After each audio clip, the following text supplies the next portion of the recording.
नमस्कार दोस्तों, मैं यशवंत गौरव पूर्वांचल करियर क्लासेस में आप सभी लोगों का स्वागत करता हूं। आशा करता हूं कि आप लोग स्वस्थ होंगे, व्यस्त होंगे, अपनी पढ़ाई में मस्त होंगे और अपनी सफलता के लिए लगातार परिश्रम कर रहे होंगे। बेहतरीन प्रश्नों के साथ मैं आप लोगों के साथ जुड़ चुका हूं। तो आइए दोस्तों, मेरा जो वादा रहता है उस वादे पर मैं खरा उतरता हूं और लगातार आप लोगों के लिए परिश्रम होती रहती है। लगातार आप लोगों के लिए नए-नए प्रयास किए जा रहे हैं और नए-नए प्रश्नों के साथ आप लोगों के साथ क्रिया प्रक्रिया होती रहती है। तो हम और आप मिलकर चलिए एक बेहतरीन सेशन बनाते हैं इसको। और अगर आप लोगों ने अभी तक चैनल को सब्सक्राइब नहीं किया है तो सबसे पहले चैनल को सब्सक्राइब कर लीजिए, अपने दोस्तों में शेयर कर दीजिए और साथ ही साथ लाइक और कमेंट करना ना भूला कीजिए। लाइक और कमेंट करना भाई, जब प्रैक्टिस सेट है तो कमेंट करना तो आप लाजमी है और साथ ही साथ आप लाइक भी कर दिया कीजिए, क्योंकि चैनल जो है वो आप लोगों के लिए सारे कार्य निःशुल्क रूप से पूर्णतः फ्री जब तत्पर है आपके लिए, तो आपको भी अपनी जिम्मेदारियों का वहन करना चाहिए। तो आइए दोस्त, आज का पहला प्रश्न आपके सामने आ चुका है। आप जानते ही हैं, साइंस और इकोनॉमी के प्रश्न होंगे, जिसमें साइंस में केमिस्ट्री और फिजिक्स का प्रश्न है। अब मैं सोच रहा हूं कि इसमें बायोलॉजी के भी प्रश्न जोड़े जाएं और चैप्टर वाइज प्रश्न जोड़े जाते हैं। चैप्टर वाइज प्रश्न का मतलब, जैसे कि देखिए, आपकी अभी तक यांत्रिकी से चल रहा था, उसके बाद ऊर्जा हुआ, ऊर्जा के बाद अब जो प्रश्न आ रहा है वो आपका है शक्ति से। तो चलिए देखते हैं। हाँ, पहला प्रश्न आपके सामने है, इस प्रश्न का उत्तर कीजिएगा। क्या प्रश्न है भाई? ये जो प्रश्न है उस प्रश्न को पहले मैं अपना जो कार्य है औपचारिक रूप से उसको पूरा कर देता हूँ। चलिए, हो गया। तो सल्फ्यूरिक अम्ल का एनहाइड्राइड है। सल्फ्यूरिक अम्ल का एनहाइड्राइड, एनहाइड्राइड होता क्या है पहले इसको जानेंगे। एनहाइड्राइड क्या होता है भाई? तो एन हाइड्राइड, हाइड्राइड क्या होता है इसको जानना है। तो एनहाइड्राइड जानते हैं क्या होता है? एनहाइड्राइड किसी यौगिक से जल के अणुओं को निकाल लेना ही एनहाइड्राइड कहलाता है। मतलब किसी यौगिक से, किसी यौगिक से जल के अणुओं का निष्कासन, ठीक है, निष्कासन मतलब कि किसी यौगिक में यदि जल के अणु हैं तो उन जल के अणुओं को निकाल लेंगे तो वह जो यौगिक होगा वो एनहाइड्राइड बन जाएगा। क्या बन जाएगा? एनहाइड्राइड बन जाएगा। और ये सल्फ्यूरिक अम्ल का पूछ रहा है, तो H2SO4 सल्फ्यूरिक अम्ल होता है। इसमें से आप क्या करेंगे? जल के अणुओं को निकालेंगे। तो इसमें से जल के अणु निकालेंगे तो भाई H2O निकलेगा। H2O निकल गया तो अब बताइए बचेगा क्या? H2 यहाँ से निकल गया, H2 यहाँ से निकल गया ना। H2 आपका कहाँ से निकला? यहाँ से निकला। और SO4 में से एक O निकल गया यहाँ पर, तो कितना बच रहा है? यहाँ पे 3 बचना चाहिए। तो ये देखिए आपके सामने मैं रख दूं इसको, SO3 यही निकल कर बच जाएगा और इसे कहेंगे सल्फर ट्राई ऑक्साइड। क्या बच जाएगा भाई? इसे कहेंगे आप लोग सल्फर ट्राई ऑक्साइड। ठीक है, अब आप इसको समझ गए होंगे कि क्या होता है। ठीक है, तो आप अब उत्तर कर सकते हैं कि नहीं कर सकते हैं? बेहतरीन प्रश्न है। बेहतरीन प्रश्नों को अगर आप व्याख्या के साथ सुन रहे हैं, व्याख्या के साथ समझ रहे हैं और नोट कर रहे हैं तो आपके लिए ये बहुत ही जबरदस्त प्रश्न बनते हैं। तो अब आप देख सकते हैं कि ये क्या हो गया? सल्फर ट्राई ऑक्साइड हो गया। तो सल्फर ट्राई ऑक्साइड को निकाल लीजिए। यहाँ से कहाँ गया भाई? ये देखिए ऑप्शन नंबर बी में ये पड़ा हुआ है। ऑप्शन नंबर बी में ये देखिए पड़ा हुआ प्रश्न है और बेहतरीन प्रश्न है, आया हुआ प्रश्न है आप लोगों के लिए। आपके पेपर में आता है तो आप लोगों को परेशान कर देता है, तो इसीलिए मैं पूरी तरीके से बता देता हूं कि ये क्या है। तो पहला प्रश्न मजेदार प्रश्न है, मजा आएगा। आप लोगों को मजा आ रहा है कि नहीं? मजा आता रहता है। क्यों? क्योंकि ऐसे ऐसी जो क्रियाएं होती हैं हम लोग करते रहते हैं। ठीक है, चलिए अगले प्रश्न पर चलते हैं। अगला प्रश्न क्या है उसे देखते हैं। ये रहा प्रश्न नंबर आपका दूसरा प्रश्न है। इस प्रश्न को हल करेंगे आप लोग, तो हल कीजिएगा, जल्दी से बताइएगा। अम्ल वर्षा किनके पर्यावरण प्रदूषण से किनके पर्यावरण प्रदूषण से बनती है? हाँ, पूछ रहा है जो अम्लीय वर्षा होती है वो कैसे बनती है। अम्लीय वर्षा कैसे बनती है तो आप जानते हैं कि कार्बन डाइऑक्साइड व नाइट्रोजन, नहीं कार्बन डाइऑक्साइड तो रहती ही रहती है, उसे छोड़िए, कार्बन मोनोऑक्साइड और कार्बन ये भी नहीं हो सकता, ओजोन व कार्बन डाइऑक्साइड, ओजोन को हम लोग कार्बन वो नहीं कह सकते, अम्लीय वर्षा जो अम्लीय वर्षा होती है उसका मुख्य कारण नहीं कह सकते हैं। मुख्य कारण क्या होता है तो होता है नाइट्रस ऑक्साइड व सल्फर डाइऑक्साइड, जिसमें मैं आपको बता दूं nitrous oxide N2O nitrous oxide हो गया प्लस एवं क्या है ये जो आपका अगला है क्या sulphur dioxide SO2 sulphur dioxide ये होता है। अब ये दोनों आपके पर्यावरण में अगर है मात्रा में, पर्याप्त मात्रा में ये हैं तो वर्षा होती है, तो वर्षा में जलवाष्प मिलती है, वर्षा में क्या मिलती है जलवाष्प यानी कि जल के अणु मिलते हैं। अब जल के अणु जब इसमें मिलेंगे तो ये जो सल्फर डाइऑक्साइड है और ये जो NO2 यानी कि क्या है नाइट्रस ऑक्साइड है, ये दोनों क्या क्या बनाते हैं देखिए कौन से चीज बनाकर ये लोग बना लेते हैं। तो अब देखिए H2O जब इसमें मिलता है तो ये बना लेता है इसके साथ क्रिया करके, पर्यावरण से क्रिया करके ये बना लेता है क्या HNO3, ठीक है। जल अलग भी निकल जाता है क्योंकि जल की मात्रा ज्यादा होती है, जल अलग निकल जाता है तो ये हाइड्रोजन का जो अणु है एक ही इसमें आता है लेकिन ये अलग हो जाता है। HNO3 यानी कि ये बना लेता है नाइट्रिक अम्ल, क्या बना लेता है नाइट्रिक अम्ल, ये नाइट्रिक अम्ल बना लेता है, ठीक है। इतना जान गए आप लोग कि अम्लीय वर्षा कैसे होती है ये बता रहा हूं मैं। अब साथ में आप देखेंगे तो ये आपका सल्फर डाइऑक्साइड है, सल्फर डाइऑक्साइड जब ये अभी देखिए यहाँ से हमने निकाला था, आपको देखेंगे एनहाइड्राइड जब बनाए थे H2O, जब ये H2O से क्रिया करता है तो ये बना लेता है आपका क्या, ये बना लेता है H2SO4 बना लेता है और ये हो जाता है सल्फ्यूरिक एसिड। ये दोनों के दोनों इंसान के लिए, इंसान की त्वचा पर यदि पड़ते हैं या पर्यावरण में यदि ये मिलते हैं तो इसका मतलब है कि ये हमारे लिए हानिकारक हैं। अब ये हमारे लिए हानिकारक हैं तो अब आप बता दीजिए कि ये दोनों जब बन जाएंगे HNO3 यानी कि नाइट्रिक अम्ल और साथ ही साथ H2SO4 यानी कि सल्फ्यूरिक अम्ल, ये दोनों अम्ल जब बन जाते हैं तो ये एक तेजाब जैसा क्रिया करता है और ये भी उसी तरह से क्रिया करता है जो हमारे जीवों के लिए या हमारे पौधों के लिए, हम मतलब पृथ्वी पर जितने भी जीव हैं सबके लिए हानिकारक हो जाता है। तो जो वर्षा होती है, वर्षा वायुमंडल में इन गैसों की वजह से क्या बन जाती है, हानिकारक हो जाती है और हमारे लिए नए नए रोगों का क्या करते हैं ये लोग इजाद कर देते हैं। तो हम लोग किसी न किसी रोग से ग्रस्त हो जाते हैं, सबसे ज्यादा त्वचा रोग से ग्रस्त होते हैं। तो चलिए दोस्त, अब आपको समझ में आ गया होगा कि इस प्रश्न का आंसर क्या है। तो इस प्रश्न का आंसर है नाइट्रस ऑक्साइड और साथ ही साथ आपका सल्फर डाइऑक्साइड। बनता क्या है वो भी देख लीजिए, इसी वजह से पर्यावरण हमारा क्या होता है, प्रदूषित हो जाता है। तो कैसा लगा प्रश्न, मजेदार लगा कि नहीं लगा है? सोचिए, वर्षा तो होती है ऊपर से, अब मैं कहूं तो वर्षा का जल ही सबसे शुद्ध जल होता है, वर्षा का जल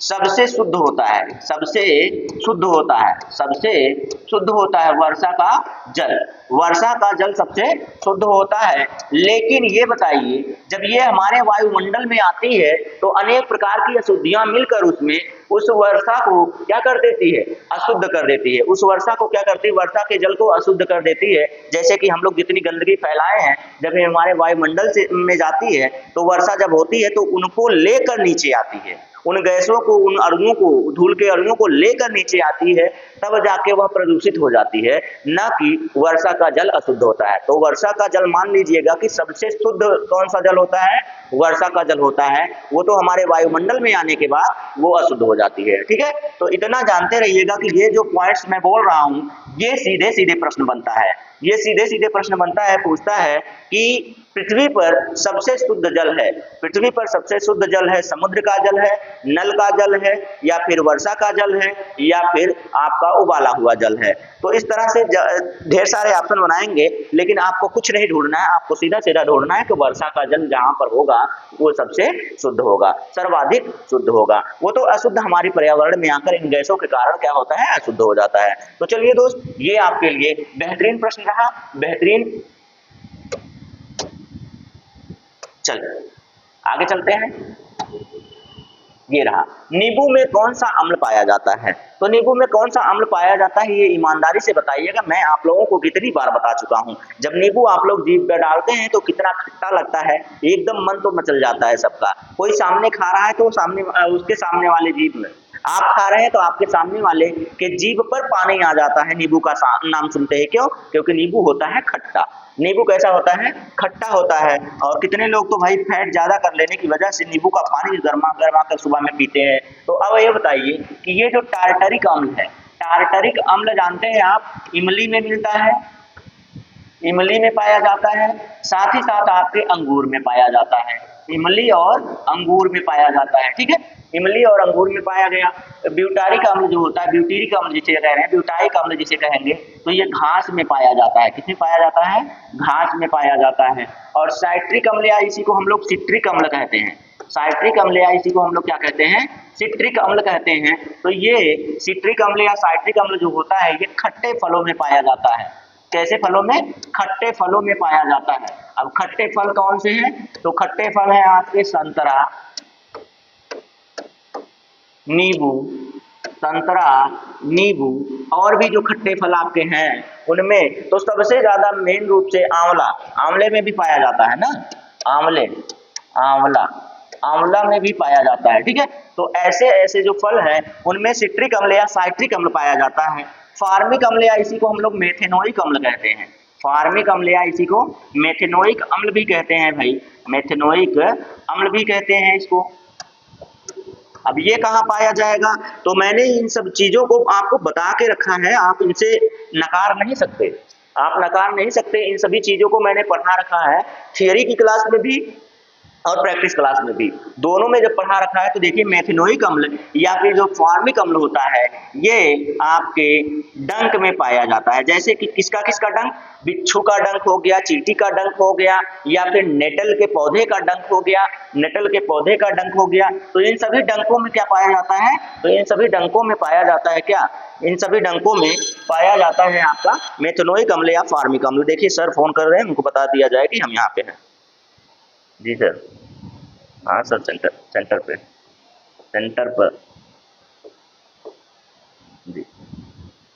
तो चलिए, तो ये हो गया डंक पे पाया जाता है। तो किस किस डंक में पाया गया? जैसे कि मधुमक्खी का जो डंक होता है उसमें, बिच्छू का डंक हुआ उसमें, और आपके फार्मिक जो लाल चींटी होती है उसमें, जो आपका नेटल का पौधा होता है, नेटल एक प्रकार का पौधा होता है जिसके पत्तियों में कांटे होते हैं, उसके कांटों में पाया जाता है। तो इस तरह से सारी चीजें आप अगर अध्ययन करेंगे तो आप दूसरों से बेहतर हो जाएंगे। तो दूसरों से बेहतर होना ही हमारा प्रयास है। दूसरों से बेहतर रहेंगे तो आप आसानी से सबसे ज्यादा नंबर ला सकते हैं, अपने पेपर को आसानी से क्रैक कर सकते हैं। तो चलिए, आपको दिख गया होगा कि इसमें आंसर कौन सा होगा हमारा। तो इसमें हमारा जो आंसर होगा वो कौन सा होगा मेरे भाई? तो वो आपके सामने सिट्रिक अम्ल या साइट्रिक अम्ल होगा ना। इसी में तो आपको नींबू का पाया जा रहा है, नींबू, आंवला और संतरा, नींबू, आंवला और संतरे में पाया जाता है कौन? सिट्रिक अम्ल या साइट्रिक अम्ल, इसी को कहते हैं। तो चलिए आगे आते हैं अगले प्रश्न पर और बनाते हैं इस प्रश्न को। तो क्या होगा?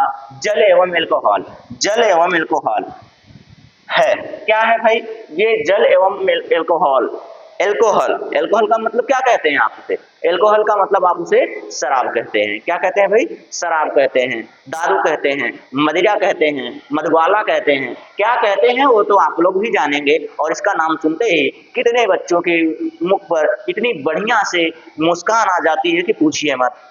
आइए मैं आपको बताता हूँ क्या है। तो ऑप्शन देखिए, पूर्णतः मिश्रणीय है, अंशतः मिश्रणीय है, या फिर अमिश्रणीय है, या फिर कोई नहीं है। तो मैं आपको बताऊं पहले, तो इनकी जो व्याख्या करेंगे आप किस तरह से करेंगे। देखिए, ये पूर्णतः मिश्रणीय का मतलब कह रहा है कि पूर्ण रूप से घुलनशील है। क्या है? पूर्ण रूप से घुलनशील है, घुलनशील है। तो घुलनशील है पूर्ण रूप से।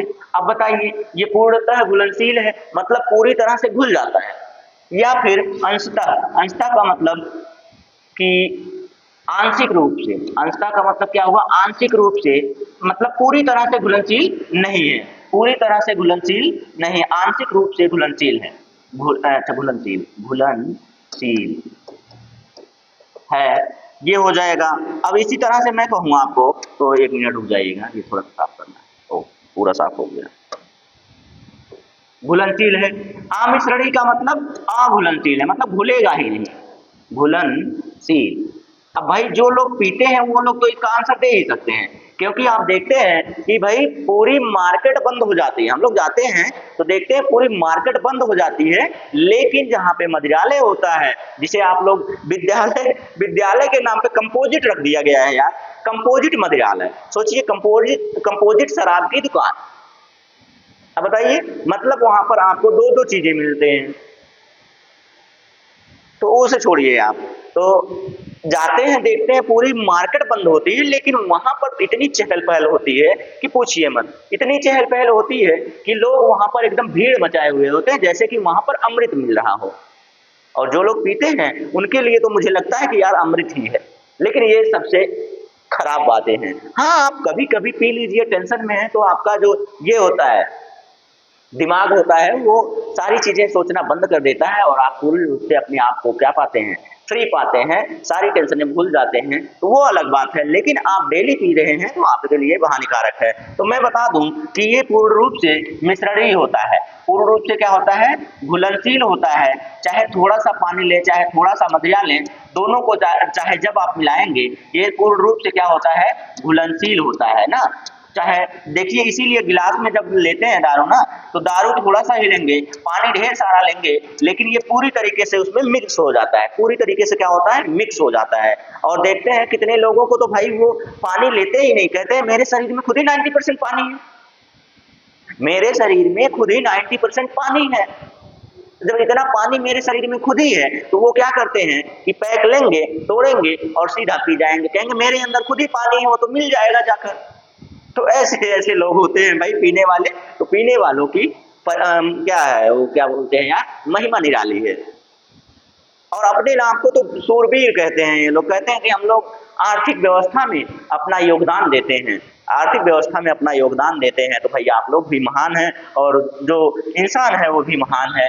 फिर क्या ही कहना है, क्या क्या रंग दिखाते हैं लोग, क्या क्या चीजें बताते हैं ये लोग, कि जब इंसान सही से खड़ा भी नहीं हो पाता है, यानी कि दारू पीने वाला यदि गिर गया तो कोई उसे उठाने वाला नहीं होता है, लेकिन जब देश की अर्थव्यवस्था गिरती है तो उसे दारू पीने वाले उठाते हैं, सोचिए, उसे शराबी उठाते हैं। तो क्या क्या बातें हैं, क्या क्या कहानियां हैं, तो आप लोग जानते ही हैं कि ऐसी ऐसी चीजें हैं। तो चलिए, ये प्रश्न पर आ गया तो मैंने बता दिया। तो ऐसा आप लोग ये मत कहिएगा कि भाई दारू पीने वाले को, यानी कि एक शराबी गिर जाए तो उसे कोई नहीं उठाता है, एक शराबी गिर जाए तो उसे कोई नहीं उठाता है, लेकिन देश की अर्थव्यवस्था गिर जाए तो एक शराबी उठाता है। तो इस पर अपनी महानता मत मानिएगा, ये आपकी महानता नहीं है भाई, आप दूसरे तरीके से उठाइए ना। तो चलिए चलते हैं आगे। तो ये पूर्णतः कैसी होती है, मिश्रणी होती है। देखिए कितनी मजे की बात है, ऐसी ऐसी शायरियां बनी हुई हैं, ऐसे ऐसे वक्तव्य बने हुए हैं कि आप उनको क्या कर रहे हैं, बढ़ावा दे रहे हैं कि भाई हम तो पिएंगे, हम देश की अर्थव्यवस्था में अपना योगदान दे रहे हैं। तो ये सब अलग बातें हैं। चलिए आइए, तेलों एवं वसाओं का क्षारीय अपघटन देता है, तेलों एवं वसाओं का क्षारीय जल अपघटन देता है। तो साबुन एवं, साबुन के साथ क्या होता है यार, साबुन है तो साबुन के साथ आप बिना सोचे समझे ग्लिसरॉल या ग्लिसरीन लगा लीजिएगा, ग्लिसरॉल, या इसी को आप लोग क्या कहते हैं, ग्लिसरीन कहते हैं, ग्लिसरीन, ग्लिसरीन, ठीक है।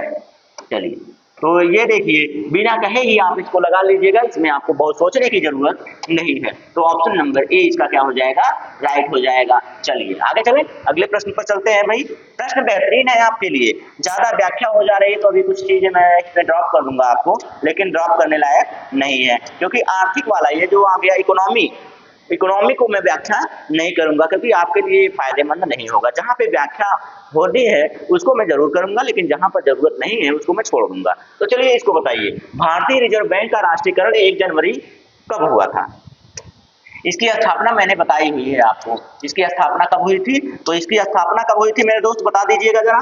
तो इसकी स्थापना हुई थी 1 APR मतलब 1 अप्रैल 1935 को इसकी स्थापना हुई थी। स्थापना कब हुई थी? 1 अप्रैल 1935 को हुई थी, जिस समय इसका मुख्यालय कहाँ था? कलकत्ता था, और फिर उसके बाद 37 में आके आपका मुंबई हो गया। तो इस तरह से इसका बदलता रहा, लेकिन इसका पूछ रहा है, स्थापना नहीं पूछा है इसने राष्ट्रीयकरण पूछा है। क्या पूछा है? राष्ट्रीयकरण पूछा है, राष्ट्रीय करण, राष्ट्रीयकरण पूछा है, मतलब कि राष्ट्रीयकरण कब हुआ था इसका, तो आप बता दीजिए यार। बहुत आसान सा प्रश्न है, मैंने आपको बताया हुआ है। आसान सा प्रश्न है कि नहीं है, मैंने आपको बताया था कि नहीं बताया था कि 1 जनवरी 1949 को जहां सारी चीजों को स्वीकृति मिल रही थी, जैसे कि आपके झंडे को, आपके तिरंगे झंडे को मिली थी, और आपके संविधान को मिला था, और इसी तरह से आप देखेंगे राष्ट्रगान को मिला था। तो सारी चीजों की स्वीकृति मिली थी ना, स्वीकृति जब मिली थी तो पूर्ण रूप से लागू हुए थे उस वक्त सारी चीजें। तो ये देखिए 1 जनवरी 1949 को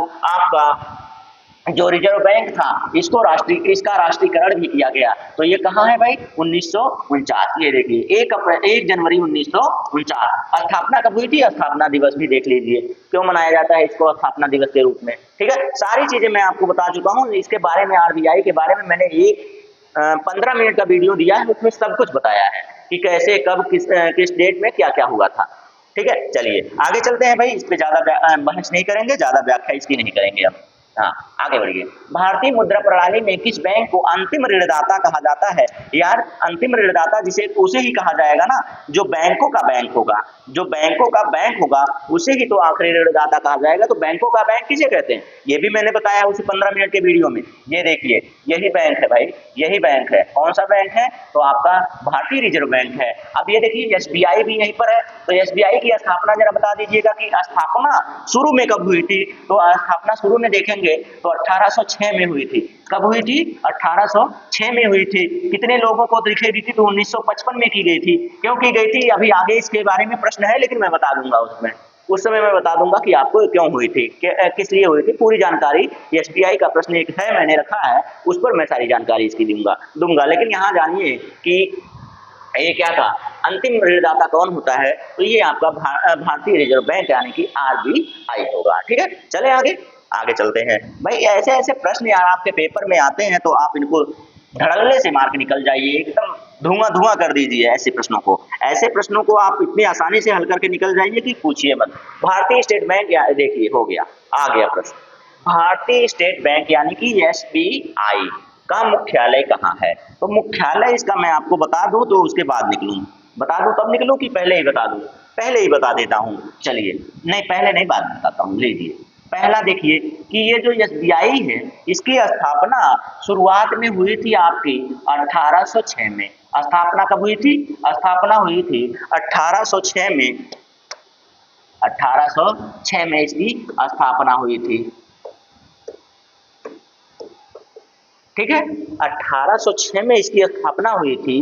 तो ये एसबीआई के नाम से नहीं हुई थी, एसबीआई के नाम से यह नहीं हुई थी। तो आपकी 3 बैंकें थी, 3 बैंकें किस रूप में थी भाई, 3 बैंकें जो थी वो 3 बैंकें किस रूप में थी? तीनों प्रेसिडेंसी आप जानते हैं, मद्रास, मुंबई, कोलकाता।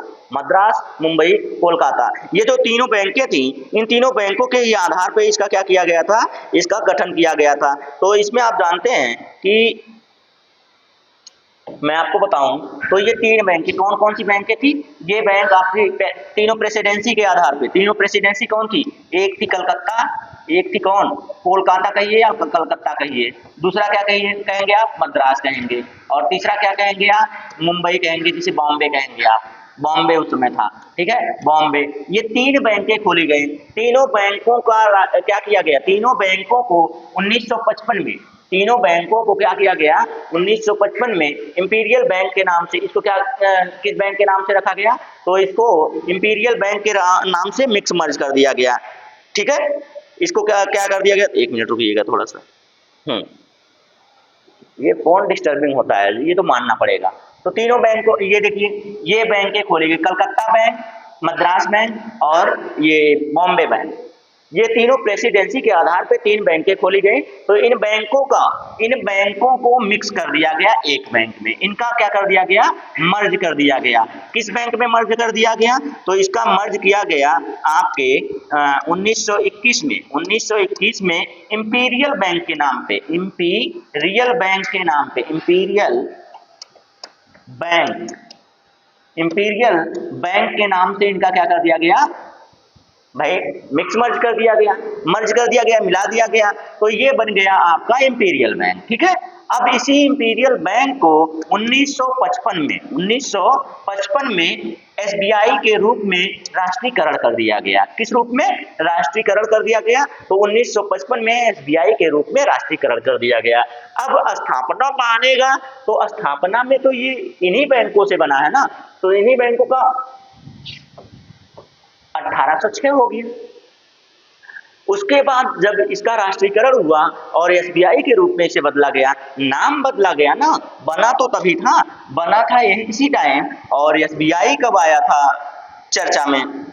अगर पूछे कि एसबीआई अपने अस्तित्व में कब आया था, तो एसबीआई अपने अस्तित्व में कब आया था, तो ये आप बताएंगे 1955 में आया था। कब आया था भाई? 1 जुलाई 1955 को आया था। तो ये सारी चीजें आपको जानना थोड़ा सा जरूरी होती हैं। तो स्थापना हुई थी 1806 में, अस्तित्व में आया था 1955 में। और इंपीरियल बैंक का राष्ट्रीयकरण कब किया गया था? ये तीनों प्रेसिडेंसी जो बैंक थी उनका क्या किया गया, मिक्स कब किया गया था? तो 1921 में इंपीरियल बैंक के रूप में किया गया था।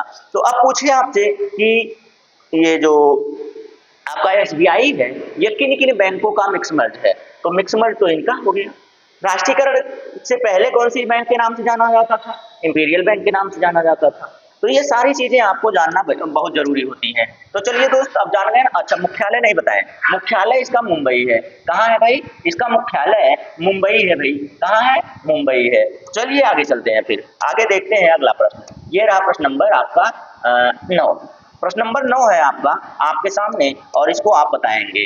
राष्ट्रीय गृह बैंक यानी कि एनएचबी, राष्ट्रीय गृह बैंक यानी कि एनएचबी का मुख्यालय कहाँ स्थित है, ये भी बताना है आपको कि इसका मुख्यालय कहाँ स्थित है। तो अब ये बताइए, एनएचबी यानी कि national home bank, national home bank, राष्ट्रीय आवास बैंक भी इसको कहते हैं। तो इसकी स्थापना कब हुई थी ये आपको बताना है। तो इसकी स्थापना कब हुई थी मेरे दोस्त?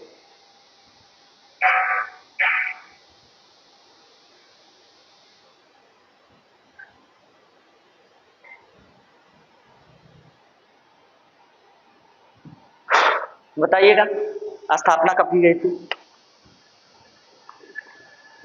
स्थापना कब की गई थी वो आप बता दीजिए। उसके बाद मैं सारी चीजें बता रहा हूँ इसमें क्या क्या चीजें होती हैं।